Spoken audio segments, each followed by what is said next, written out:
ఏది కావాలంటే అది దొరుకుతుంది అని బంగారు అక్షరాలతో రాసిన బోర్డు ఉన్న చిన్న దుకాణం. రమ్య రోజూ ఆ దారిన వెళ్తుంది, కానీ ఈ రోజే ఆ దుకాణం కనిపించింది. విచిత్రంగా ఉందే అనుకుంటూ లోపలికి వెళ్ళింది. దుకాణంలో అన్ని అరలు ఖాళీగా ఉన్నాయి. ముసలి దుకాణదారు చిరునవ్వుతో, "ఏం కావాలమ్మా?" అని అడిగాడు. నాకు నాకు ఒక మంచి స్నేహితుడు కావాలి."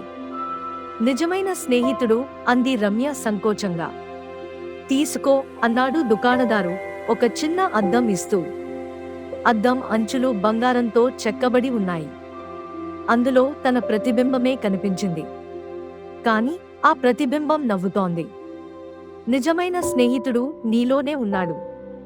నిన్ను నువ్వు ప్రేమించుకోవడం నేర్చుకో" అని రాసి ఉంది అద్దం అంచున. రమ్య కళ్ళు చెమర్చాయి. తిరిగి చూసేసరికి దుకాణం మాయమైపోయింది. కాని అద్దం ఆమె చేతిలోనే ఉంది.